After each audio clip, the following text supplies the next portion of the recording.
Hi. If you're buying a property down here in Southwest Florida or anywhere in Florida, there's something you really got to understand and get right, and that is your property insurance. Now, it's a little trickier down here than the rest of the country and more expensive. We're going to talk about that, why, and what you have to do. You got to get it right. But rest assured, we all buy it. We all still eat. It's feasible. The market is getting better. There's more competition being interjected into the market. So my name is Chuck Gallo. I'm a local real estate pro. And the whole point of this channel is to explain things like this clearly. It's Everything Naples Florida. And so we're going to dive into this kind of thorny issue. So here we go. Okay, so there's three layers of insurance. You have your normal hazard insurance, like everywhere else in the country. You have windstorm and you have flood. Now, the regular hazard, that covers you for theft and fire, liability, structural damage, just like everywhere else. And it's always based on the replacement value of your home, not what you paid for it, because they don't cover the land. If you pay $500,000, the land's worth 100. Now you're dealing with replacement on 400,000. It's always based off that. So let's say you have damage from a storm, but it's a named storm like Hurricane Irma. Then the insurance companies have a deductible, like 2%, 5%, 10% deductible that you have to have savings for. So the higher the deductible, the lower the premium. So you got to play that game and then make sure you have that money in savings in case something bad happens. Okay, then the wind and the windstorm. Now, it's baked into most policies down here in Florida. In the hazard part that I just talked about, but not always. So that's the thing. If you buy in right on the Gulf or right on the water, like a river or something, sometimes the insurance companies exclude it. You got to watch that, and then you would have to buy a supplemental coverage for the windstorm, and sometimes only the citizens insurance, which is called the insurer of last resort down here, and that's subsidized by the state government. So it's usually NA to have to buy a separate windstorm, but it's something you got to watch and you got to ask the question. Another thing about the wind is it's very property specific. There's up to a 40% discount on that portion of the insurance if you have a nice property that the insurance companies like newer ones with impact windows, newer roofs, and it also depends on how your roof is tied down. They actually tie it down to the walls and then all the way down to the foundation. You get a discount for that. So it's very important. It's if you can afford a newer property and the local building codes actually bake all that in, you're gonna be way better off. Okay, now we get to talk about flood insurance. So flood insurance covers rising waters caused by excessive rain or storm surge. Your regular hazard windstorm coverage that I just talked about does not cover those two things. So that is only covered by flood insurance. And if you have a federally backed mortgage, which most mortgages are, and if you're in a special flood zone or a high risk area, then you're required to buy flood insurance. Now, those areas, the most common areas down here that are considered special high risk areas are zone A's, AE and AH. And they're in the 100-year floodplain, which means every year there's a 1% chance of a major flood happening. And over a 30-year mortgage, it's like 30%, that's considered high risk. And so you have to have flood insurance. The even worse one down here, we have a zone VE, which means you're right on the coast or you're right on a river that's generally connected to the sea or the Gulf, and is also affected by surge and is moving, which makes it extra nasty. So, but most of our zones are either the A zones, which require the flood insurance, or the beautiful X zones. There's two X zones. X500 means you're out of the 100-year flood plain and in the 500-year flood plain, which gives you only a 0.2% chance of an annual flood. And over a 30-year mortgage, it's about 6%. And that's considered low risk for a lender or the government. And they don't require flood insurance then. The even better one over X500 is just plain Zone X. And it means it's actually out of the 500-year floodplain. And that's even better. And we have believe it or not, we have quite a bit of that here in the Naples area, Southwest Florida. When I'm working with clients, I tend to send them the Zone Xers, I call them. And if I'm sending you a Zone A or V, you're going to know it. And we're going to talk about those risks.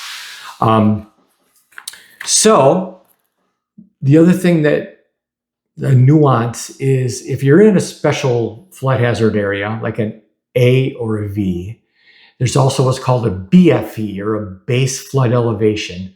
Those numbers range between 7 and 11 generally. So like AE9 means that if there is a flood, they would expect it to be 9 feet above sea level. Now, if they want you a foot above that, they want your final living floor, not your garage, your final living floor a foot above BFE. And if you're going to build a house, you're going to have to do that. And if you have an existing house and it is a foot or more above BFE, then your rates are a lot better.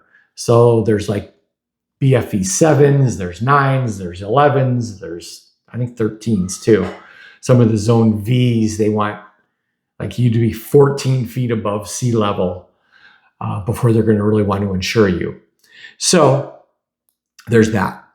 Now, it's important again, if you're in an X zone, which is a low risk, you don't need flood insurance in any scenario. You're not going to be required to, but you can still buy it if you want it. And it's generally pretty affordable, under $1,000 a year. That's affordable down here. So you got to be aware of that. Now, if you buy cash and you're in a high risk area, like an A or a V, you don't have to get flood insurance. It's highly recommended that you do, but you don't have to. You can do what you want. It's your property. There's no one depending on you. You don't owe a mortgage, etc. So kind of cuts both ways there. So that's kind of a general area. Now, I'm not a licensed insurance broker, so I'm not giving you any advice here, but I'm just kind of giving you an overview of how it works and how you view it. Okay, and what are the limits on the flood insurance policies? So the FEMA-backed policies for flood, they have a $250,000 per dwelling limit, plus $100,000 in personal property, meaning your stuff, your couches, beds, and things that are not considered real property. And that's all they're going to pay. So if you have a home, and remember, we're not talking land, we're just talking about the improvements. If you have a home worth $2 million and you're only covered for $250,000, well, that doesn't make a lot of sense. So you either self-insure for the rest, or more likely, you buy a supplemental private flood insurance policy. Also, another option would just be to forego the FEMA-backed policy altogether and don't even use the first $250,000 for that, and just do a private policy. And so there's a market for that. It is improving. You need a good insurance broker for that. Okay? Now, if you're buying a condo, it's a little different. The context mainly I've been speaking of is single-family homes, but a condo, the condo association buys kind of a master policy for all the units for the outside structure, the walls, the roofs, and the common areas. And then you buy just condo insurance, which is from the drywall in. But that does include your flooring and your appliances and all your personal property and such. So it's still important. It would still be expensive to replace, but quite a bit less than if like a single family home where you're responsible for everything. Now, you are paying for all of your insurance in the condo, but just some of it's through an insurance premium, and some of it is through your condo fees because the condo association passes those fees to you. All right, so little distinction, but you're still paying for it all anyway. And the other thing about condos is, let's say there's an event and the common areas get hurt. The outside swimming pool and the first floor, the commons area and stuff. And if the condos don't have enough insurance to cover all that, and they have to pay for it, then you're going to pay for it through a special assessment. And that did happen with Hurricane Ian, where there was a lot of like site damage and things, and all the landscaping had to be replaced, etc. So know that you still have that risk. So you're not just completely covered, And so when you buy condos, you also have to look at the reserves and make sure they have some money socked away for those bad events. Okay, just a word to the wise. So the general state of the Florida insurance market, it's all over the news, especially up to the northern states. How bad it's been, and it was bad because before 2022, there was something called the AOBs, or the assignment of benefits, and like the roof contractors, for example, would talk the homeowner into assigning, if they had some roof damage, that they would talk them into assigning their benefits from their insurance policy over to them. And then some of the unscrupulous ones would like overcharge the insurance companies, and that just caused everyone's rates to go up. And there was also a lot of legal bills that some of the unscrupulous lawyers were taking advantage of. So there's two pieces of legislation. One in December of 22, Senate Bill 2A, if you want to look it up, that dealt with the several things. But the big thing they got away with is you can't do the assignment of benefits anymore. You just can't sign your benefits over to a contractor anymore. It's just not allowed in the state. And then there was a 2023 tort reform bill, which I don't know all the exact details of it, but it made it so the attorneys had to behave a little better. And since then, we've had 17 new insurance companies come into the Florida market, which of course brings competition, which can lower rates. And I mentioned Citizens Insurance, which is the state insurer of last resort for those who can't get insurance in the private market. And in 2023, there was 1.4 million policies in the state of Florida with Citizens. And now that's dropped to only 385,000 at the end of 25, the lowest level ever. So these reforms are working. The goal is to have Citizens Insurance be at zero. So our governor has done pretty well with that. And we actually saw a little decrease in our insurance rates at the end of 25. So it's getting better. It's not a complete disaster. So that's the good news. It's getting better, and we hope that continues. Okay, and then sort of a final summation here, and kind of what the smart money does with Florida insurance is, number one, you always check the flood zone, and you're better yet, get a premium quote even before you put an offer in on a home, and I will help you do that. Number two, you always make sure that the windstorm is included in your hazard insurance. It usually is, but you always make sure. Three, you get what's called a wind mitigation inspection, especially for those with newer homes.